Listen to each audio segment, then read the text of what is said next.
Welcome back. This is this is the big speech, and we are the speech guys. Still, in fact. And today we are working through some millennial and younger, more modern speeches. Our host is Mr. Matt Schultz. All right, guys. How's it going, squad? If you don't know, if you don't know the squad reference, you will in a second, maybe. But our speaker is none other than Alexandria Ocasio-Cortez, also known as AOC, and will probably likely be referred to as AOC for a good portion of the speech, or our discussion of the speech. But the speech we're doing is her victory speech when she won the 2018 election to become the youngest ever woman elected to the United States Congress. She won the 14th Congressional District of New York. So before we go on, a little bit of a bio for AOC. So she was born in the Bronx in New York in 1989. Grew up in suburban So she's Yorktown our age. Heights. So what are we all? We're all like 30, 31. Are you guys 89? Yeah, she's 12 days younger than me. 89 Yeah. for me. So we could be in Congress right now, essentially. Theoretically. If we All want. right. Yeah. I mean, if we stoop that low, yeah. But so she grew up in suburban Yorktown Heights, so a suburb of New York. Attended Boston University, double majored in economics and international relations. She was an intern for Ted Kennedy, and as the only Spanish speaker, she frequently dealt with problems illegal immigrants and their families were facing, which greatly influenced some of her policies later on. She worked as campaign organizer for Bernie Sanders and for the National Hispanic Institute. She won the primary election for her district against a 10-term incumbent on her first time running for office. She became the youngest woman ever to be elected to the United States Congress and is a member of the informal young female congresswomen group called the Squad. Of note in her legislative career is the first piece of major legislation she proposed was the Green New Deal. The main aim of this legislation was to achieve net zero greenhouse gas emissions by 2030. This suffered a 57 to nothing defeat in the Congress, so not a great success. But sounds like there were some kind of strange circumstances given the voting, so maybe not an accurate depiction of its support. So you guys heard her speech. Were there any main points that stuck out to you? What part of her speech resonated with you? Wait, why'd you pick her? Why her? Why this speech? Yeah. So, I mean, AOC, one is just given the millennial theme, like I think she is kind of uniquely a voice for the millennials. She seems to really capture what a lot of our generation is talking about and a lot of how our generation thinks. And especially just with how prominent she's very quickly become in terms of the United States Congress, speaking at the Democratic National Convention, is no small feat for someone her age and in her first term of Congress. And she's just made a lot of splash in the media and culturally. So I think she's a very important person to discuss. So with that, what part of her speech resonated with you guys the most? I did not realize how the primary content of the speech was how much she wants money out of politics. If I would have heard, thinking about AOC, everybody knows AOC. It seems like she's been around forever. It's kind of wild. Really, she's only been in Congress 2 years. She has made a huge name for herself. I would have pegged her Green New Deal and socialist. I would not have thought that the victory speech was basically all about getting corporate lobbying money out. I thought much of her policy kind of did resonate with me. And yeah, she's got a pretty good perspective on a few issues. I would say the part that stuck out to me the most, or one of the parts that stuck out was when she kind of refers to it as, she says this is a movement. So referring to her campaign, her nomination, like all that stuff. Just that, this is I don't remember her exact wording, but when she kind of referred to it as a movement, I think that kind of speaks to a little bit like what Matt of what you were saying, and that she kind of has, it, I mean, in somewhat of a way, kind of summed up a lot of the things I do think young people are angry about when it comes to politicians, or like Landon said, money in politics. And it's really easy for it's really easy to sit back and complain, I don't like either party, blah, blah, blah, or all the politicians are corrupt. I mean, just all these, the blah, blah, blah. We can go on and on and on of all the things that a lot of people would complain about politicians. And yet her, kind of like you said, kind of sums that, not, yeah, kind of sums that up and collectivizes it and brings it together. And at an incredibly young age, like you said, I mean, she's only 30 years old, has able to, be elected to Congress and do what most of us have done, or most people do, sitting on their couches with their friends, just complaining about politics. She's actually, yeah, started, or I don't know if you would say started, but given voice to this movement, as she says, and gotten herself in there towards, to try in her attempt to make change. So I just thought that was an interesting, what she's been able to do, I guess, with that. I'm sure by now most of our audience has been wondering, where's Mike? We so often hear Mike slamming great points into the mix by now, but I do not have much to contribute. So I just want to let our audience know that I'm here. I'm mostly going to be a silent engagé, as the French say, and I'm going to pass the mic back over to Matt. All right, but why when you heard, all right, the speech is AOC, what was your first thought? What do you know about AOC without having read or researched anything? Mm. I had never heard. Her picture looked familiar to me. And I was aware of the Green New Deal existing. But that was the extent of it. Yeah, but yeah, she is incredibly young. Boy, can sure make one depressed if they have that kind of attitude. So I think that's a point in and of itself. Like, do you know what age you have to be a congressman? No. To run for Congress? 25? 25?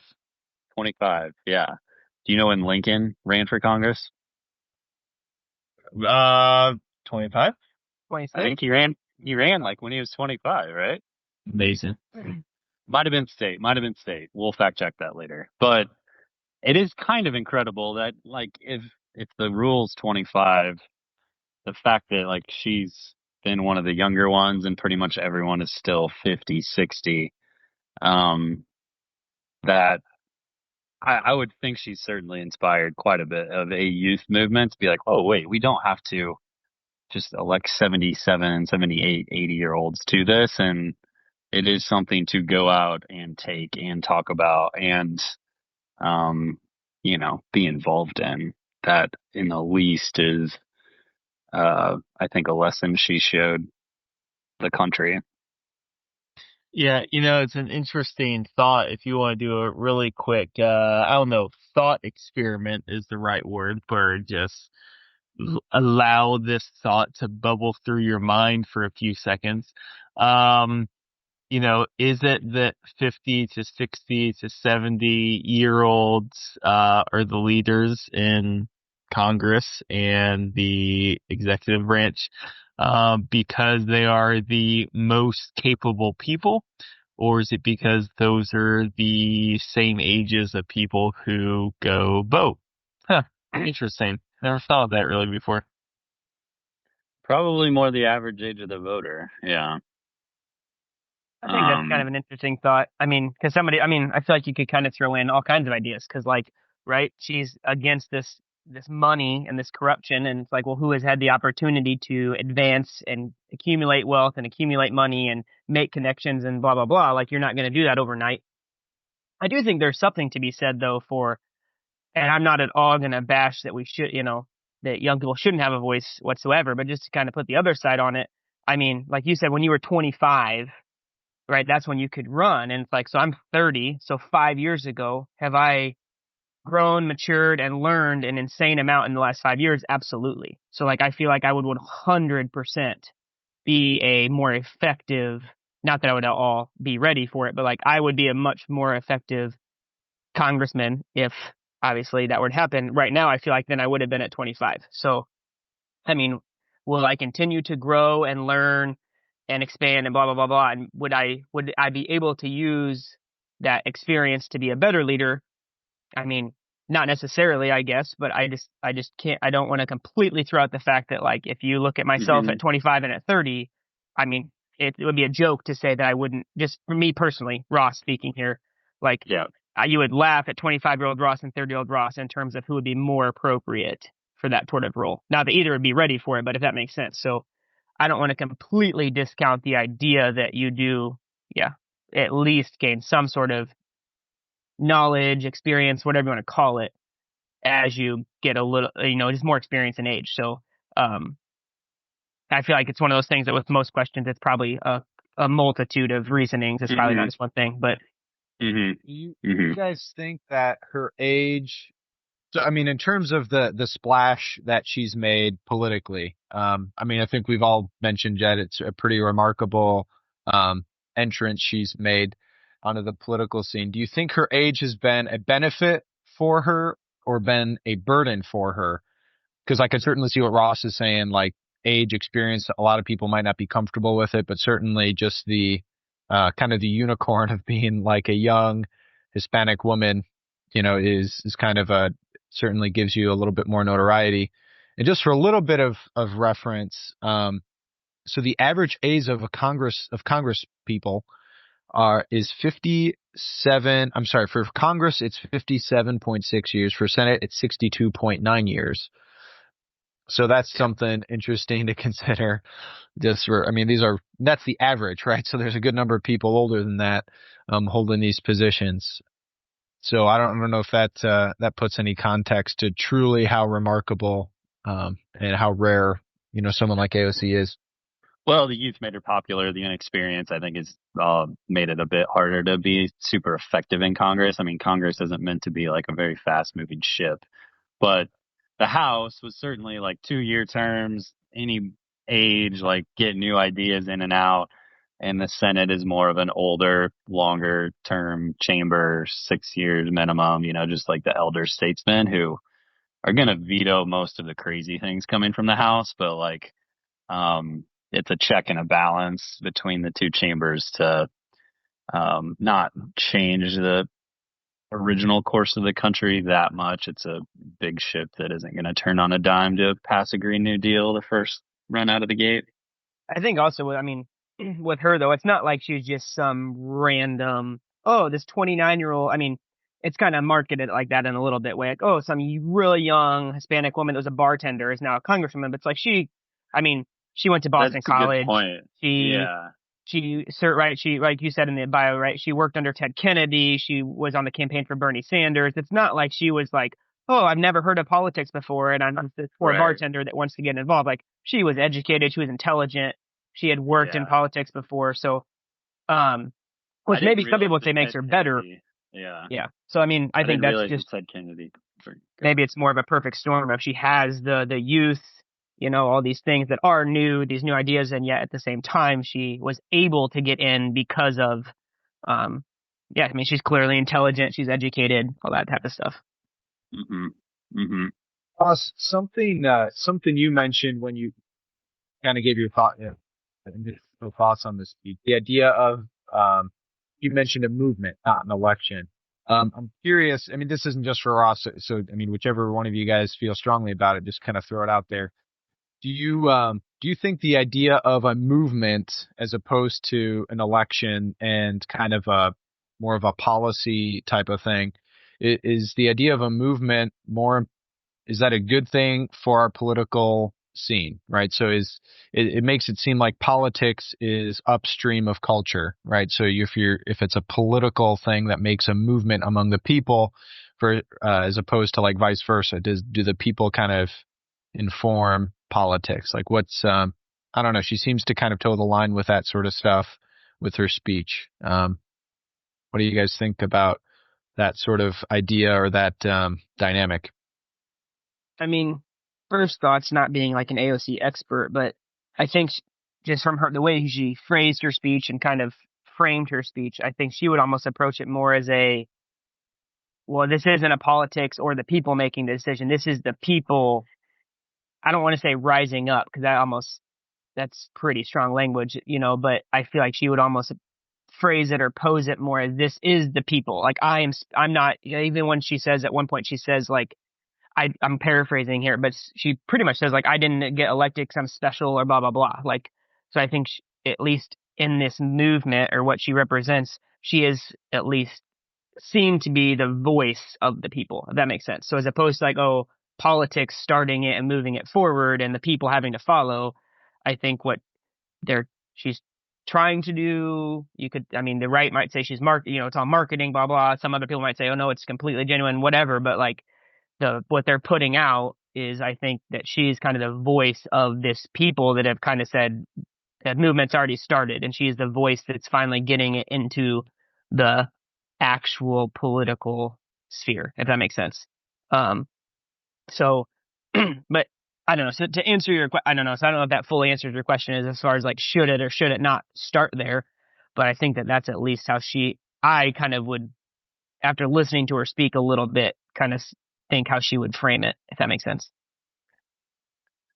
Yeah, I think if you're talking about a movement with her, it's not that she's young. It's not that she came on the scene out of left field. She was a very public, high-flying, democratic socialist. Like, I think much of the movement around her is that I'm sure we've had several democratic socialists in Congress before, but at least not to this loud of a platform. And that, I think, has propelled, like, there used to be the right and the left and the center, and we all agreed in capitalism and certain things somewhat fundamental to our country, and democratic socialism probably in a lot of ways has not been a part of who we are, save for maybe, some of the New Deal, FDR, social programs. And I think she is very much standing on the socialism, economic socialism platform, saying we need to extend it from Medicare and Social Security for, healthcare for all and education for all, and make more state-run systems a part of different parts of the economy that perhaps are failing. And so I think that's where the movement comes in. No one's ever came out and just said that ways to fix those things are socialism, and it could work. My 2 cents. Movement in itself. My association with the word or connotations. I see that more being a good thing. If people are able to connect with it and light a fire under their ass to get involved in politics, which my ass is among those who need to be lit, because despite caring, I don't care. That I'm being vulnerable with our audience here. Like, I simultaneously care and don't care about politics here, for common reasons that anyone would. Yeah. So yeah, if she's able to what would be your main reason that you don't care? What would you say it is? not being able to make an impact. You're just one person in the whole 300 plus million in the United States. Yeah. Not being able to make an impact with your vote, or just like being concerned with such national large affairs? With my vote, extend that second thought out a little bit more. Well, you're one of 300 million, therefore, like, it doesn't matter who I vote for, or you're one of 300 million. There's so much going on. I can only do what I can. Both. I think both are pretty distinct. So yeah. To somewhat echo Mike's sentiment, I struggle sometimes with being torn between, oh gosh, I really need to get involved. I really need to not run for election, but like Yeah. Take politics more seriously, try to take a more active role myself. But then the other side of me is like, I kind of just want to move to the middle of nowhere in Wyoming and just never be heard from again.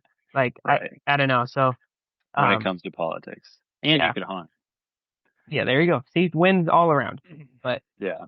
I feel like a little bit, and I don't want to get stuck too much on this. 'Cause I don't know if it's as interesting as some of the other stuff Matt had planned, but to try to answer your initial question, Matt, about the like, is that good or bad? Like, should they be the driving factor? Should politics be pushing this movement?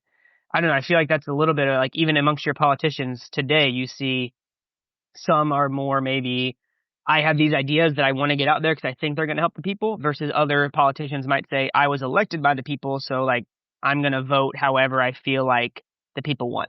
You know what I mean?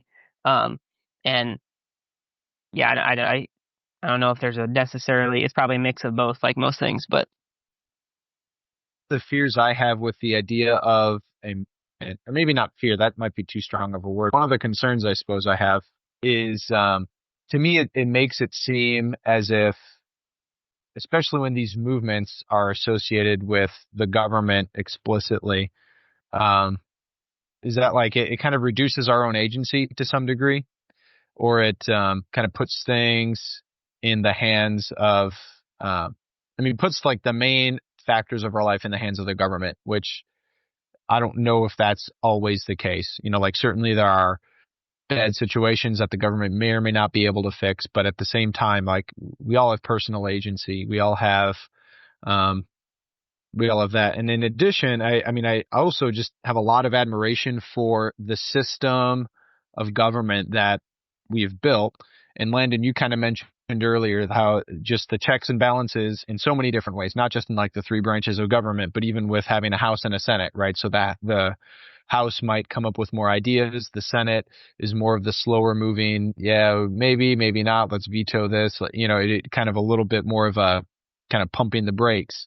I guess I just have a lot of respect for that type of thing. And the idea of a movement makes it seem like we need to drastically alter our nation, which like certainly there are things we might be able to do better, but I don't know.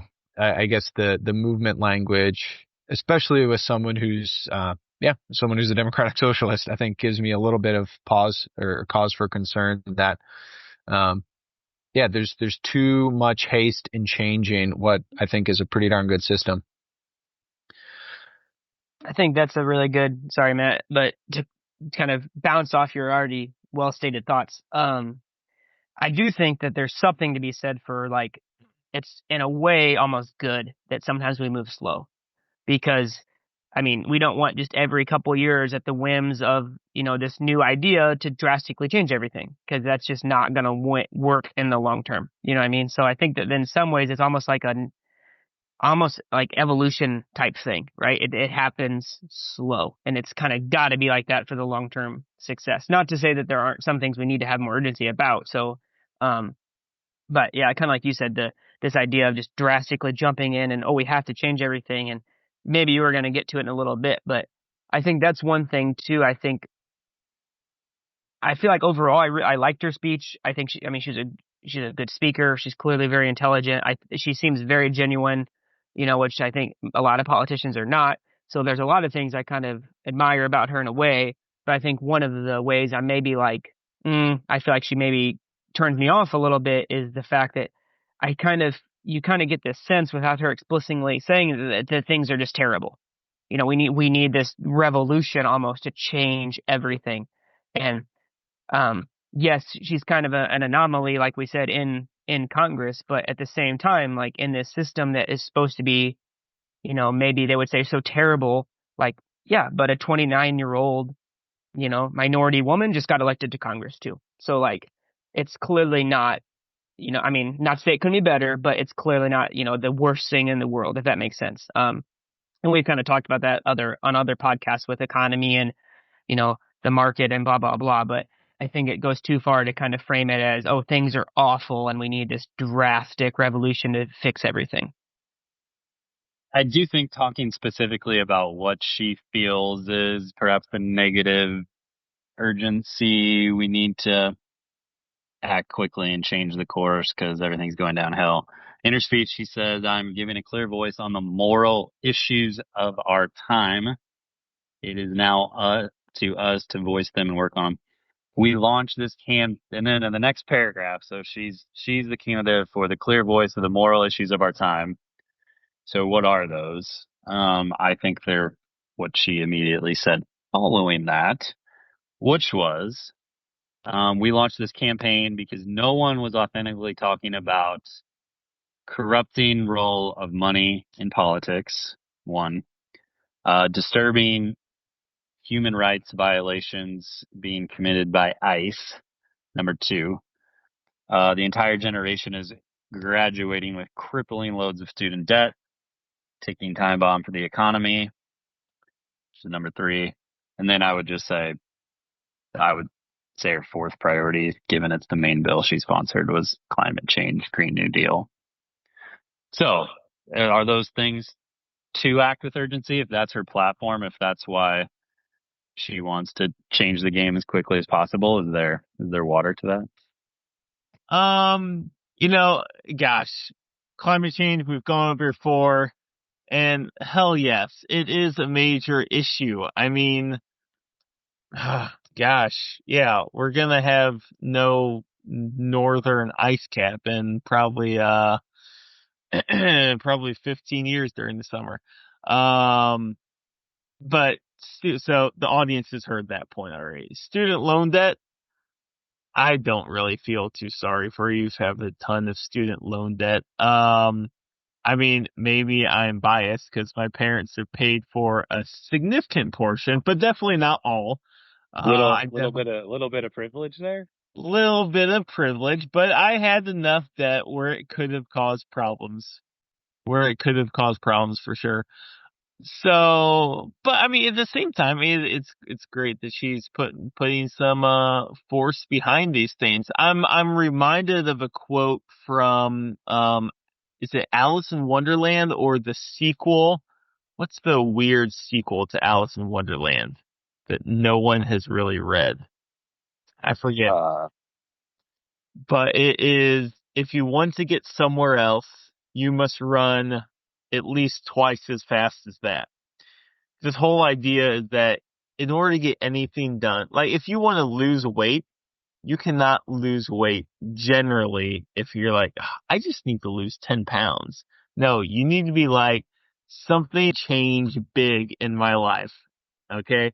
So, yeah, nothing's going to change if we don't kind of adopt the sort of attitude that she has here. So those are my thoughts. Landon, you seemed to, just in previous discussions, you seem to know the most about like some of the campaign finance stuff. Yeah, and you pointed out actually a video to me in terms of her giving a pretty brutal questioning of some people, like just to make a really good point, I think, about campaign finance. Would you mind kind of explaining some of that and going that route? Because I think that's something that I was not aware of. Really before investigating this speech.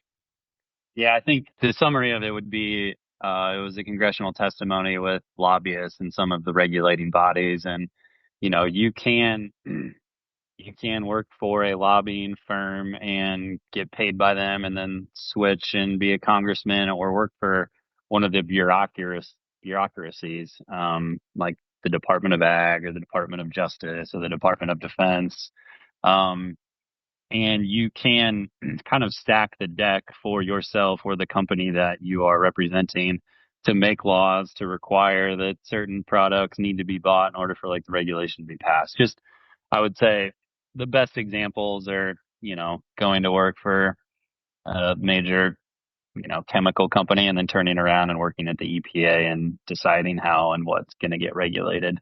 There were some other nuanced ones where it's like even all of the little steps in between that of like, when are you allowed to sue and not sue? I think she just broke that down really clearly and had like a great understanding that, I mean, if every American watched that 5-minute clip, I think we'd have congressional term limits on the ballot quickly. So I do think she's on to something there. And Republicans and Democrats hate that about her. I found some other research. They're going to redraw the boundaries for New York congressional districts, and she kind of took out that longtime incumbent. And I think it'll be hard for her, might be hard for her to get reelected just because, she upset some of the power dynamic that even exists within her contingent, even though she's probably the most famous Democrat congresswoman. Yeah, no, I was really grateful that you pointed that out because, yeah, I mean, I mentioned an idea I'm not comfortable with and just kind of how fast she's acting. But yeah, like that was something I really got on board with her about. Ross or Mike, did you have any thoughts about campaign finance stuff in general or, about that kind of influence on politics? Specifically to the, like, Landon was able to just talk about that, absolutely not. I do not have anything like that to say. But that being said, I do think that's one of the things, I kind of like you said, just like her pretty much, I mean, I would use the word attack on, like, she, money or corruption in government, like kind of like, I mean, yeah, echoing what Matt just said, like I feel like that's one of the things I would be pretty on board with, what AOC is trying to do, maybe more so than some of the other things she talks about. But uh and I think I mean, it's kind of that's kind of her thing though. Like we talked about, she's starting a movement, and I mean, I used the word attack right there, and I don't think that's a wrong word to place there. I mean, just watching her speak, I mean, if anyone's ever watched her speak, she speaks quickly. She raises her voice, she uses her hands, like she displays this sense of urgency. I mean, in everything she does, and I think that's one thing that, kind of like you said, I mean, she seems to not have been corrupted. It's almost like she's trying to it's almost like it's intentional. Her her uh, urgency. I don't want to say rashness. Just the way she moves, the way she speaks. But yeah. So as far as that, yeah, nothing specific like Landon said. But I do think I'd be pretty on board with her passion about that particular thing. I have another story that really exemplifies who she is and why she's popular and why I would think the powers that be aren't a huge fan still. This happened like 2 weeks ago. It was during the Democratic National Convention. It was all virtual. And the one time she spoke and she's like, I nominate Bernie Sanders for the president of the United States on the Democratic ticket. And it looked like she was backing Bernie when clearly like Biden has already won this thing. And oh, AOC is now rejecting Biden and still like trying to get Bernie elected. And NBC News chalked it up like, look at AOC bucking the trend. She's all Bernie and isn't falling in party lines. She's such a rebel. And shorten the clip in such a way that AOC didn't look great. And I'm like, oh man, there's like a faction in the DNC convention. Couple of days go by and she tweets out every step of what had actually happened at the DNC. They always tip their hat to the person who got second. Hey, we nominate Bernie Sanders. It's kind of a formality. Thank you for running and pushing the party. She did that voluntarily. Yeah, sure. I do like Bernie. I'm a Democratic Socialist as well. I will be the one to formally kind of just say I nominate him. They knew it was going to look weird. So they sent it to the news outlets like, hey, we always do this thing. It's not real. It's a formality. It's part of the process. Like, don't chalk it up as like some big issue, which is weird. That's a little bit of collusion with the media, perhaps. But they told all the networks to not do that. But that doesn't make for good clickbait. So the networks cut to 20 seconds, make AOC look bad.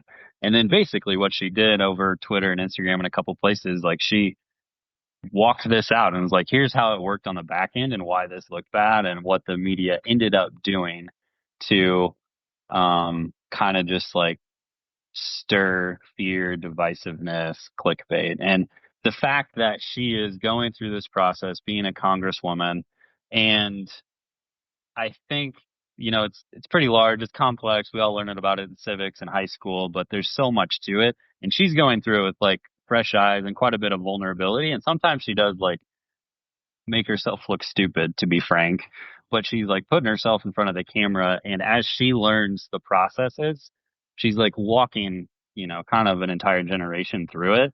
and pointing out all the holes. And that ability to use social media to shed so much visibility and transparency on some really weird things is where she really shines, and I think like embodies who she is. To I switch think, gears. Oh, sorry. Go ahead, Matt. well, I was going to say, I think, yeah, I mean, you mentioned a lot of good things in terms of how, well, I mean, throughout the podcast, I think we've mentioned several things. One, like obviously young, vibrant, and a lot of energy, wants to move fast. Two, she's kind of with that youth. I don't know if innocence is the right word, but seems very like wholehearted and genuine about like these certain principles, like getting money out. She doesn't seem as influenced by some of like the dirty types of things, that you often see in politics. Um, and I guess another theme, and kind of this might be kind of going into like just the strong language, the desire to move quickly. But she uses the term rights and uses the term moral issues to kind of describe things. And I think those are two very strong pieces of language. The rights one I think is really interesting to talk about. So like she mentions explicitly in the speech about healthcare being a right. She kind of tangentially mentions in the speech, but definitely explicitly mentions if you look at her campaign website, about college education being a right, about jobs being a right. What is it that humans are truly entitled to? Because I think this might be a big question that doesn't get talked about on campaign stages, because there's no clickbait that you can, there's no campaign slogan that you can come up with from like a really heavy philosophical conversation, or at least it's harder to. So like, what are our rights? Yeah, I mean, that's a great question. I mean, and that's sort of ironically kind of the foundation of I mean, it's the foundation of the United States, right? Um, the Bill of Rights, that This we're in. part two of the Constitution, the sequel. Okay. And right, just using an example, like, is healthcare a right? I mean, I'll tell you how my mind works. My knee-jerk reaction is some basic healthcare relative to your own country is some kind of right, right? No pun intended there. Um, but I mean, there of course has to be some element of non-rights to it. And I would say the antithesis being, just simply capitalism. If you have more money, then you have a different sort of right to live in a different way. I mean, that's not right. There's way too many puns in this little bit here. It's not right to impose on others what you're going to spend your money on. At the same time, let's do another little thought experiment. I don't know what it's like to be a really poor person who has crappy health and sees more than one person in their life dying from a preventable condition because they couldn't afford a certain level of health insurance, right? I mean, that's realistically speaking has to eat away at you, especially if that happened to your grandpa and your aunt or uncle and to your sibling. I mean, gosh, that's really going to affect you, for sure. Yeah, I mean, our grandmas, when they were born, like within a couple of years, like they couldn't even vote in this country, right? So like, I think the system the founders set up had all of the right language that at the time of signing was more aspirational than reality at the day. And it took us 100 years just to get basic voting rights to pretty much everyone, and owning property, which was also step one. and then working out the legalities and regulation and implementing that, I think certainly took up until just several decades ago. And now we have this huge, prosperous, unbelievable economic engine with all kinds of perhaps disparity among incomes and healthcare and education. And are we able to say like, well, we've got the basic human rights. Now it is a job and college and some level of healthcare, like the next thing we can do because, we've figured out some of the easy stuff and we have the ability to do for the least of these as we do to ourselves, perhaps. Yeah, that's an interesting idea. I understand exactly what you're trying to say, but it elucidates for me some concept. I don't know what the word is for it, but it seems like there must be a word for it, where it sort of illuminates what a right actually is. A right is not just like, you know, applying the bottom 30% of intellectual and economic and social wealth to every single person point blank, but rather it is something core. It is something a priori, you could say. So here's another sort of thought experiment for you. You give all women voting rights for you, or you don't have voting rights for women. I mean, that's clearly an oppressive idea, right? But just giving everyone $60,000 per year, or I don't know, maybe someone else can help fill out this thought a little bit. It's different. It's not a little less basic, perhaps more solving for an inequality than a human right. But I think the rights as written in the Constitution were still probably a little relative. Did you know that you had the right to vote in your country when you grew up in a monarchy? Like that wasn't a thing in the 1750s, Yeah. right? Until America said it was. Yeah, I think that's kind of an interesting thing. Like when you said, like, are these things rights? Like, in a way, like, well, where are you looking to get your rights? And I think, right, I mean, we declare these, like, these ideas, like, these inalienable Yeah. rights that we can't even touch, but it's like, we Yeah. kind of pick what's the right and what's not. So kind of like you said, I mean, if you asked somebody 200 years ago, they would have wanted those, what we would say now, very basic, obvious things. And then if Yeah. you ask a millennial today, it's like, well, yeah, I want health. I want these basic, obvious things. But then say we all get it in 200 years, or is it gonna be, is it gonna, and not to like, I'm not trying to speak negatively on the idea, but just to kind of take the point further, like, if we all get that, if the healthcare is universal and is awesome, and everybody gets a college education, is all of a sudden is grad school right? Right. I mean, Yeah. you can just go on and on and Yeah. on as we make progress. So I think, go ahead. No, finish.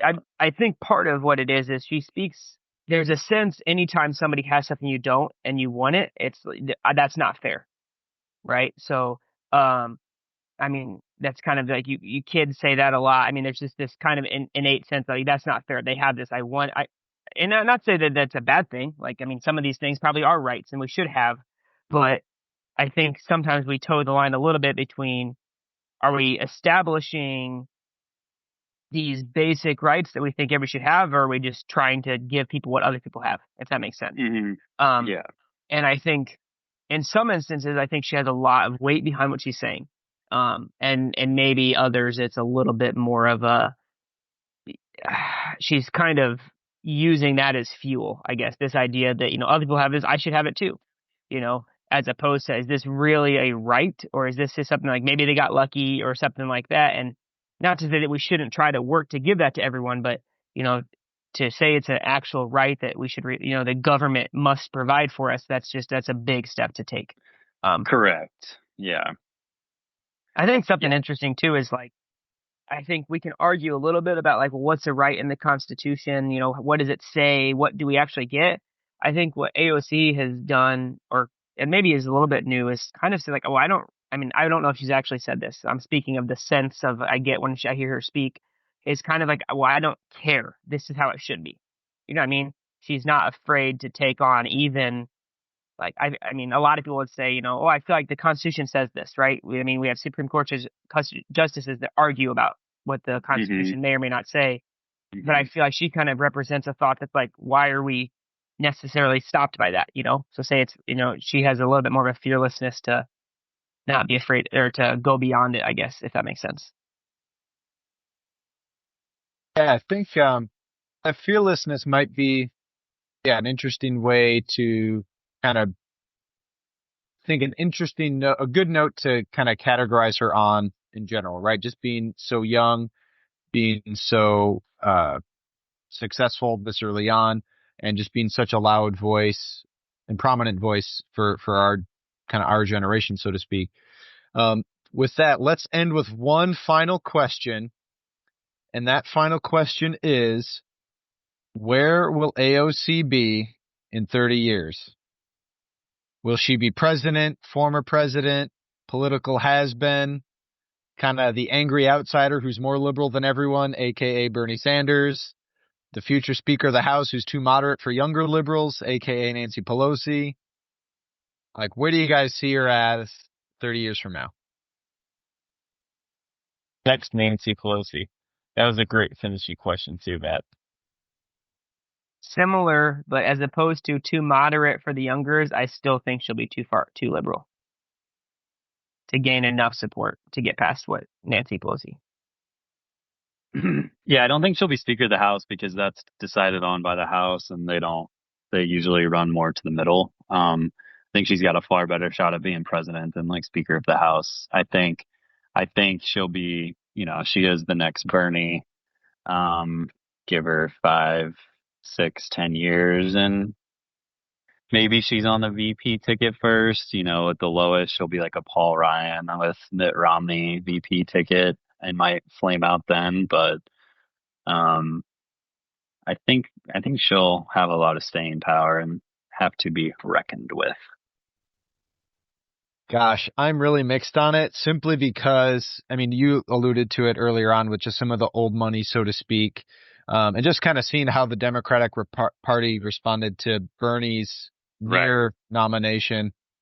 Um, but yeah, I'm thinking she might be more. I could see the VP ticket, but maybe falling out of the public after that. I think that would kind of be my stance, but yeah, I think that was a good speech tonight, guys. I think that's a wrap. Cut it.